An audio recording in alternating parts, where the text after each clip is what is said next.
Hello everyone. The topic of today's video is a part of the labor law. So in this video we are going to cover the term industrial dispute. So what is the industrial dispute? In introduction we can say like that the industrial dispute is the main word of the Industrial Disputes Act 1947. So we can define like that the term industrial dispute has been defined in the section 2K of Industrial Disputes Act 1947. According to it, the industrial dispute means any dispute or difference between employers and employees or between employers and workmen which is connected with the employment or non-employment. Means we can say like that कि जो problem है वो employer या employ के बीच में हो या employer या वर्कमैन के बीच में हो, एम्प्लॉयमेंट को लेके या नॉन एम्प्लॉयमेंट को लेके.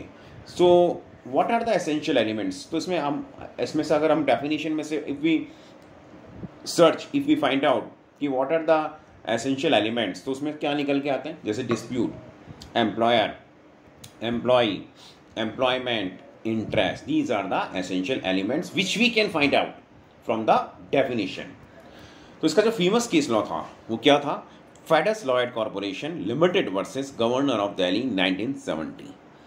नाउ एक मेन चीज निकल के आती है इसमें कि exactly what is the difference between the industrial dispute and the individual dispute. एक इंडिविजुअल डिस्प्यूट और इंडस्ट्रियल डिस्प्यूट में क्या डिफरेंस होना चाहिए. कैसे पता चलेगा कि इंडस्ट्रियल डिस्प्यूट है या इंडिविजुअल है. तो इसमें it's very simple. Individual dispute is related to any particular individual, whereas industrial dispute is related to the several person, यानी बहुत सारे लोग उसमें इन्वॉल्व हैं. अगर तो इंडस्ट्रियल डिस्प्यूट जो होगा ना, it does not have the support of the workman. उसमें किसी का सपोर्ट नहीं होता. Individual dispute has the interest of only one person, यानी कि और इंडस्ट्रियल डिस्प्यूट में क्या होगा, उसमें सेवरल पर्सन्स का इंटरेस्ट होगा. This is the main difference. Case law क्या था. Newspaper limited versus state industrial tribunal UP 1957. In this case it was said the matter related to the promotion of any person is an individual dispute.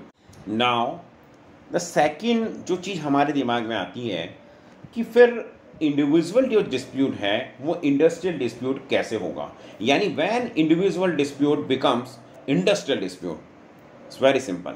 And individual dispute becomes industrial dispute when supported by, कौन support कर रहा है उसको, sufficient number of workman. बहुत सारे workman उसको अगर support कर दें, कोई एनी अदर बॉडी, कोई दूसरे लोग उसको अगर कोई बॉडी पर्टिकुलर ऑर्गेनाइजेशन, एसोसिएशन उसको सपोर्ट कर दें, एनी ट्रेड यूनियन उसको सपोर्ट कर दें. Now next one is the status after the introduction of the section 2A. Section 2A introduce करने के बाद में इसमें जो आया उसमें क्या स्टेटस है. The at times situation arises when single workman is unable to obtain the support of sufficient number of workmen or trade union. So to face this situation, section 2A has been introduced in 1965 by an amendment in the act. 1965 के अंदर act में amendment करके ये जोड़ा गया. Now the definition of the industry. Industry की definition पे हम आते हैं. सो आपको do you know that what is industry. It is the key word. ये मेन जो है ना चाबी एक तरह से इंडस्ट्रियल डिस्प्यूट्स एक्ट की, जिससे कि इंडस्ट्रियल डिस्प्यूट्स एक्ट का जो एक्ट है उसका लॉक खुल सकता है. तो इंडस्ट्रीज है की. The word industry has been defined in section 2I of Industrial Disputes Act 1947. क्या कहता है ये कहता है कि industry means any business, trade which includes any calling service, employment, handicraft or vocation of the workman. में जो फेमस केस लॉ था वो था workman of IAS institution versus IAS institution 1976. उसमें क्या कहा गया कि industry is conducted by a collective effort of both employer and the workman. अब आता है next the principles of the determining the nature of the industry कि it has the support of both the employer and the workman, an object to satisfy the human physical requirement, the mutual cooperation between employer and the workman, the object of the physical service of the community, the systematic activity is necessary. The objective of the object of production and the distribution. अब ये आता है कि कौन कौन सी जो industries होंगी वो हम कंसीडर कर सकते हैं कि कौन कौन से जो फील्ड है वो इंडस्ट्री का पार्ट है और कौन नहीं है। तो जैसे कि रेलवे है, बार्बर शॉप है, म्यूनिसिपल कॉरपोरेशन है, कोऑपरेटिव मिल सोसाइटीज़ हैं, ये इंडस्ट्री का पार्ट है। और कौन को हम कंसीडर नहीं करेंगे, जैसे क्लब को, पब्लिक सर्विस कमीशन को, और किसको हम कर भी सकते हैं, मीन्स मे और मे नॉट भी, कर भी सकते हैं नहीं भी, तो है जैसे universities, hospitals. Next the word which we are going to take that is a workman.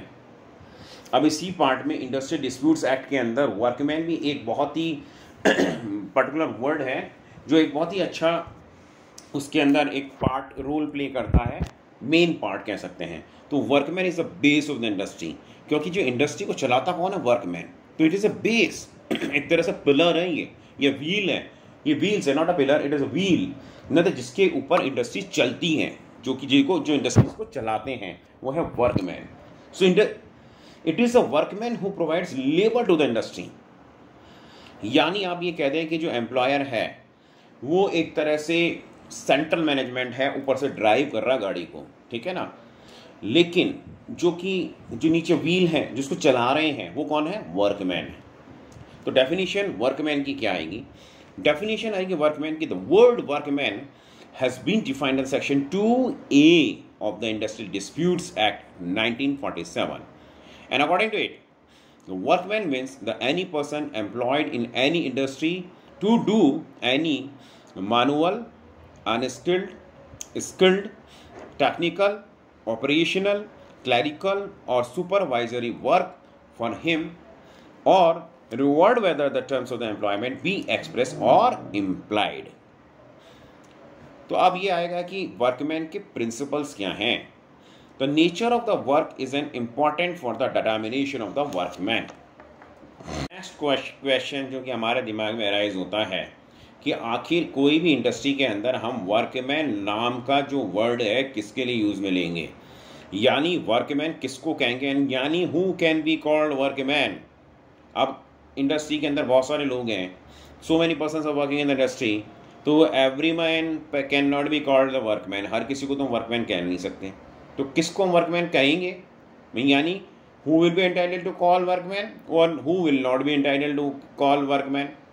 तो फर्स्ट हम लेंगे who can be called workman.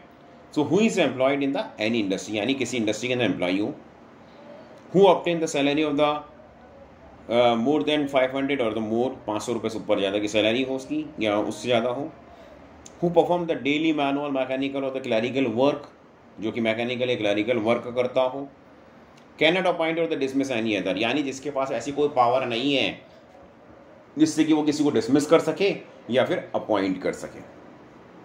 अब नेक्स्ट क्वेश्चन आता तो who can not be called workman, किसको हम वर्कमैन नहीं कहेंगे, तो who is subject to air force act, army act और नेवी एक्ट, जो कि पुलिस सर्विस में, पुलिस या जेल सर्विस में हो, जो कि मैनेजरियल सर्विस या एडमिनिस्ट्रेटिव कैपेसिटी पे काम कर रहा हो।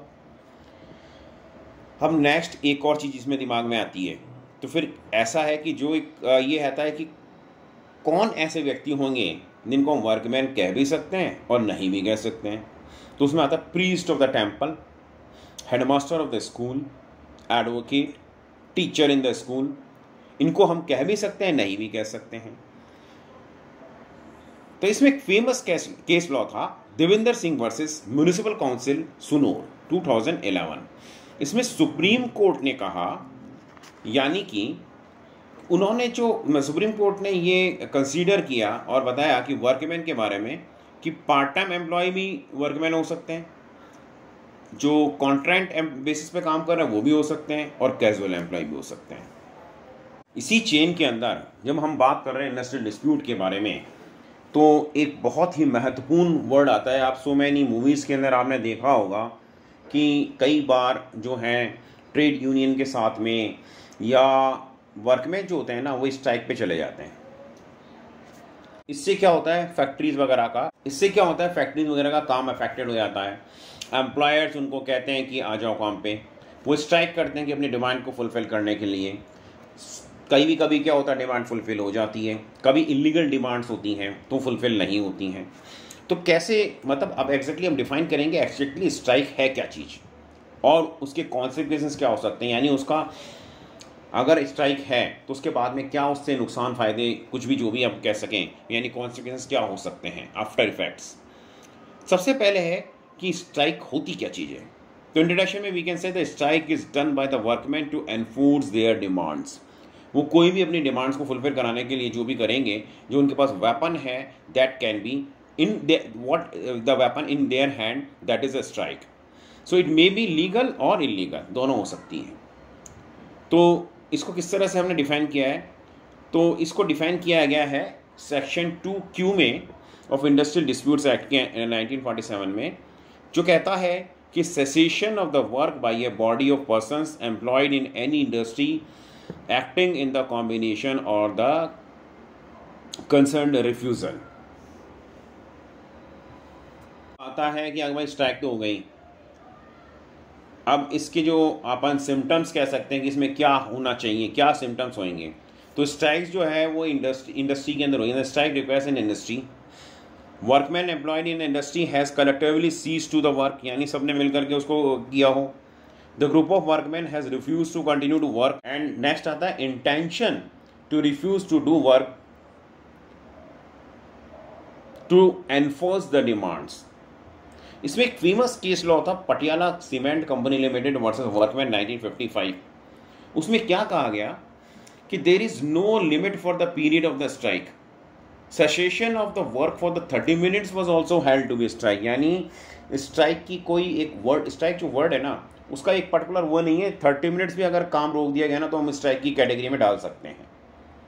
तो अब यह आएगा कि स्ट्राइक कैसे जो है, किस तरह से, क्या टूल्स में यूज़ में लेके किस तरह से स्ट्राइक को किया जा सकता है। तो कैसे करेंगे भाई, ये है कि टूल्स ये कैसे कैसे होगा कि symbolic strike, pen down strike, और इसको अंदर स्टेन स्ट्राइक भी कहते हैं, टूल्स डाउन स्ट्राइक और जनरल स्ट्राइक। अब आता है टाइप्स ऑफ स्ट्राइक। ये टाइप्स ऑफ स्ट्राइक क्या है, ये दो तरह की होगी, लीगल और इलीगल। सेक्शन 22(1) के अंदर इसके बारे में समझाया गया है कि कब तो वो लीगल स्ट्राइक होगी और कब इलीगल स्ट्राइक होगी। तो कब लीगल होगी, अगर done after giving a prior notice of the 6 weeks, अगर कोई भी 6 वीक का नोटिस देकर के स्ट्राइक की गई हो। Not done with in the 14 days of the such notice, यानी जो भी नोटिस दिया उसके, मतलब वो नोटिस दे दिया, उसके जो नोटिस की वो लिमिट ख़त्म हो रही है एक तरह से, उसके बाद करा जा रहा है। मतलब ये नहीं है कि आपने नोटिस दे दिया और उससे पहले चालू कर दी।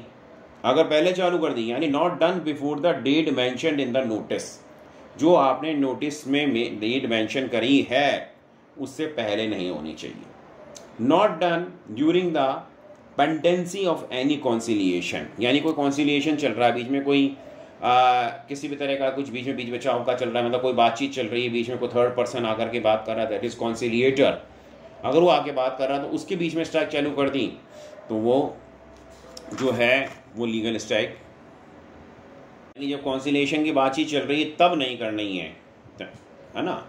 अब आता है कि स्ट्राइक और लॉकआउट में डिफरेंस क्या होगा। तो लॉकआउट और जो स्ट्राइक है उसमें थोड़ा सा अगर देखें तो हल्का हल्का डिफरेंस हमको पता चलता है। वो क्या है, मतलब मेनली जो है ना, लॉकआउट का मतलब है क्लोजिंग प्लेस ऑफ एम्प्लॉयमेंट, यानी एम्प्लॉयमेंट का जो प्लेस है उसको क्लोज करना। और यहाँ पे क्या आ रहा है, एनफोर्सिंग द डिमांड, मतलब स्ट्राइक के अंदर। लॉकआउट के अंदर क्या होता है, एम्प्लॉयर करता है कैरिड बाय एम्प्लॉयर, और इधर वर्कमैन करता है स्ट्राइक के केस के अंदर। ये आता है अगर स्ट्राइक इलीगल हुई तो फिर क्या कॉन्सिक्वेंस हो सकते हैं। तो उसमें कॉन्सिक्वेंस के अंदर पेनल्टी लग सकती है, जो वेजेस हैं नहीं मिलेंगे, डिसमिसल यानी डिसमिस किया जा सकता है। तो ये आज का टॉपिक रहा जिसके अंदर हमने industry disputes, industry, workman strike, legal illegal strike के बारे में डिस्कस किया। होप आपको ये वीडियो समझ आया होगा, अच्छा लगा होगा। So please like, share.